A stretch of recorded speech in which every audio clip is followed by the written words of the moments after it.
अभी तक हमने लीनियर परम्यूटेशन पढ़ी है, यानी चीज़ों को अरेंज करना स्ट्रेट लाइन में सीखा है। अगर हमें चीज़ों को सर्कल में अरेंज करना पड़ जाए तो हम क्या करेंगे, सर्कुलर परम्यूटेशन के कॉन्सेप्ट से हम सर्कल में चीज़ों को अरेंज कर सकते हैं। आइए इसको स्टार्ट करते हैं। सर्कुलर परम्यूटेशन क्या है? The permutation of things which can be represented by the points on a circle are called circular permutation.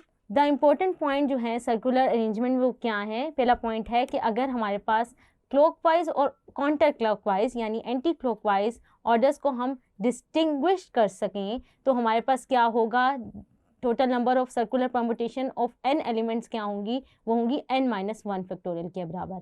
और अगर हमारे पास क्लॉकवाइज और काउंटर क्लॉकवाइज यानी एंटी क्लॉकवाइज ऑर्डर जो है वो डिस्टिंग्विश ना हो सके तो हमारे पास जो परम्यूटेशन होगी वो रिड्यूस हो जाएगी बाय हाफ, और उसका फार्मूला जो आएगा वो क्या होगा, n-1 whole factorial divided by 2। आइए सर्कुलर परम्यूटेशन का कॉन्सेप्ट यूज करते हुए हम कुछ क्वेश्चंस करते हैं। सबसे पहला क्वेश्चन हमारे पास क्या है, the governor of the Punjab calls a meeting of 12 officer, in how many ways can they be seated at a round table. अब राउंड टेबल क्या है, एक सर्कल सा है। अगर हमने 12 ऑफिसर्स को राउंड टेबल पे बिठाना है तो कितने नंबर ऑफ वेज होंगे। आइए स्टार्ट करते हैं। हमारे पास टोटल ऑफिसर्स कितने हैं,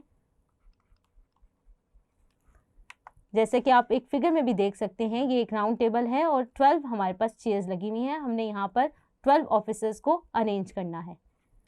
टोटल ऑफिसर्स हमारे पास कितने हैं, 12। इसको हम लिख लेते हैं, यानी यहाँ पर n हमारे पास क्या है, 12। अगर हम देखें हमारे पास हर ऑफिसर दूसरे ऑफिसर से डिफरेंट है, क्योंकि हमारे पास यहाँ पे सर्कुलर परम्यूटेशन है और ऑफिसर्स क्या है, हर ऑफिसर दूसरे ऑफिसर से क्या होगा, अलग होगा, डिस्टिंग्विश्ड होगा। तो हमारे पास यहाँ पे कितने वेज होंगे, अगर हम एक ऑफिसर को फिक्स कर दें तो हमारे पास जो रिमेनिंग ऑफिसर्स रह जाएंगे वो क्या होंगे, 11। तो हमारे पास क्या आ जाएगा, 12-1 विच इज़ 11 फैक्टोरियल। तो हमारे पास 11 फैक्टोरियल वेज होंगे इन ऑफिसर्स को अरेंज करने के लिए राउंड टेबल में। हम लिख लेते हैं उसको।